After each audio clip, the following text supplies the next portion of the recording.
Hey friends, Grampa Grit here on the Grit and Grunt channel. Today is Saturday, November 11th, 2023, and this is the end of week 32 update. I weighed in this morning at 151.8 pounds, so actually a 4/10 increase from last week. So no weight loss this week. I am still interested in trying to get down into the upper 140s, and I'm going to take some action. I realized I am not working my intermittent fasting very well. I'm supposed to be going 14 hours, and I find that I haven't been making that entire 14 hours. I've been short-circuiting that and by a couple hours a day, and I'm going to take action to have my last meal of the evening a little earlier so that I can hit that window more consistently and get that 14-hour intermittent fast in. So 14 hours again where you're not eating. Generally do that during the sleep cycle. And I am going to also increase my protein and reduce my carbs and sugars. I've been snacking a bit too much again too. So when you do all that, putting all that together, we're just not going to make progress. In the last couple weeks, I really haven't made much progress. So I have set a new goal. 148 pounds is what I'd like to see. So my initial goal was 155, and we eclipsed that quite a while ago, sitting at 151.8 today, which is good. But again, would like to see the upper 140. So officially setting my new goal at 148 pounds, and probably going to settle there after doing a lot of research and stuff. Since I'm actually trying to build some muscle too, it's probably going to be difficult for me to get lower than that. But I think I can attain 148 pounds, and I'd like that to be my permanent weight setting going forward. So we'll see if we can achieve that over the next couple months.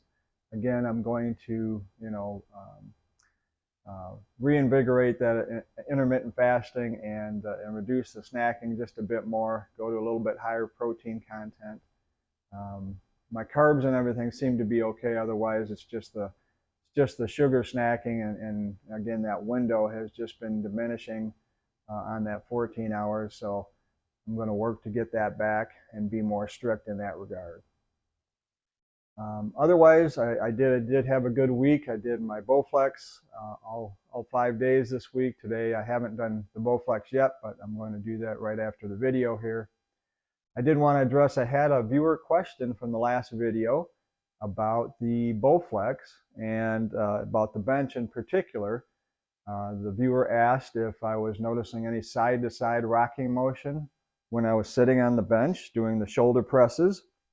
And so I thought I would demonstrate here again and see if I'm experiencing that same issue. So I'm going to look for that in that regard. And when I sit on the bench, I don't get any side-to-side rocking motion unless I, really rock my body, with intention, right? Because normally I'm just trying to be straight up on the bench.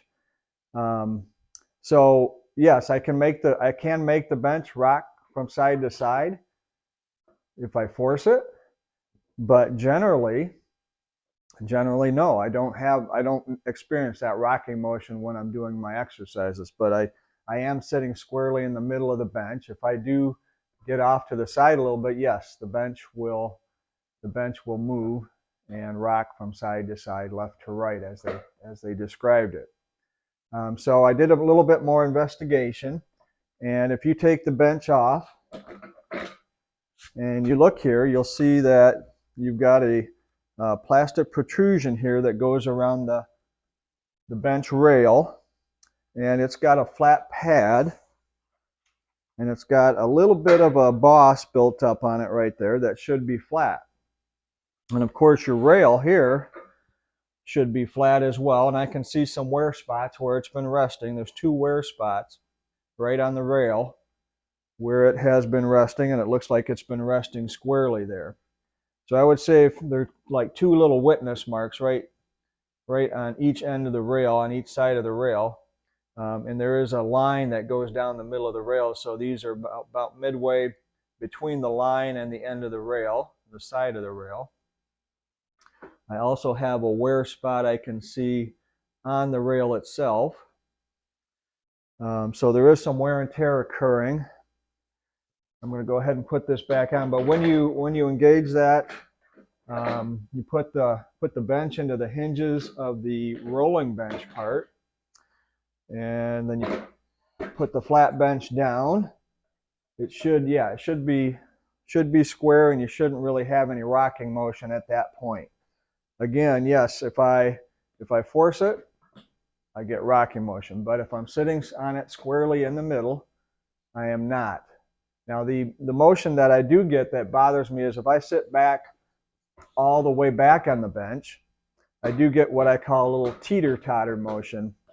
So if I sit all the way back, the long end of the bench that's hinged into the rolling bench will lift up a bit, and it will make some noise. I don't know if you can hear that or not, but yes, that's occurring. So what I do is when I'm doing the shoulder presses from here, I just move up a little bit and center my body right over that fulcrum point of the bench, so that I eliminate that teeter-totter motion and all that noise that's occurring there. Because yes, the bench can make a lot of noise if it's being moved up and down on the rail, without a doubt.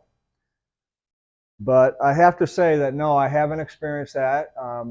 And with that said, I also this week I bought another unit, another Bowflex exactly like mine from someone in the community that was selling theirs. And so I have another bench here. This is the one I just recently purchased this week. And it is exactly the same. It has the same plastic protrusion here. And it has a boss just like mine that's built up. And I put this on. And it didn't act any differently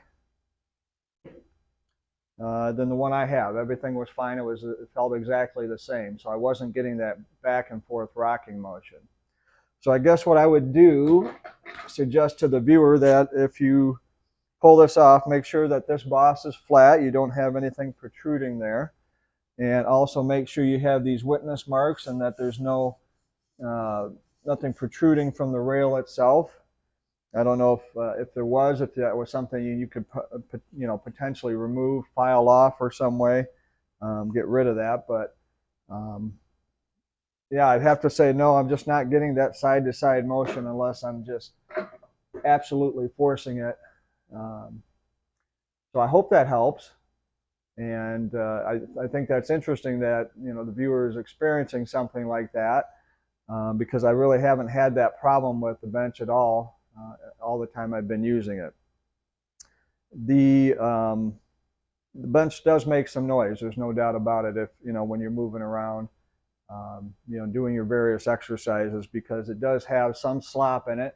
And of course, if you're moving back and forth in a lateral motion too along the rail, it will make some noise and there'll be some slight movement there. And over time, you got the wear and tear.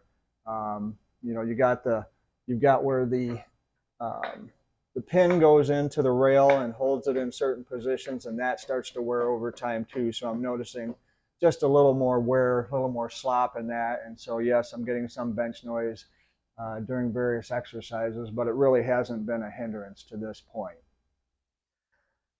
Now I was really glad to be able to find another Bowflex just like mine and able to purchase that. As you can see, I've got a number of new rods available here. So if I have any failures with mine, I've got some extra spare rods that I can use. I've got the extra benches now, and I even got a new leg attachment station. It's not new, but it's used. Unfortunately, it has some similar wear, so I'm looking right now to see what I can do about that wear in that particular area to make it to either repair it. And it's not going to be easy. I've noticed that there's not much optionality. So I'm actually looking at is there something I can have welded in there or welded on to eliminate that wear. And if I do that and if I have it repaired and repaired successfully, I'll show that on a upcoming video about what might be done about that kind of thing. Well, this is all I have for the update this week. Again, I am going to recommit myself to the intermittent fasting window, make sure I'm hitting that properly because I didn't lose weight this week. I've established a new goal. I want to get to 148 pounds, and I'm currently at about 152. I weighed in this morning officially at 151.8. I guess we can just round up to 152. So I want to lose about 4 more pounds, and I'm hoping that will be my new permanent weight going forward. With that said, I hope that was interesting to the viewer who asked the question. I hope that helped a little bit. Feel free to comment, and if you have any further questions. Until the next video, this is Grampa Grit on the Grit and Grunt channel. We'll see you next time.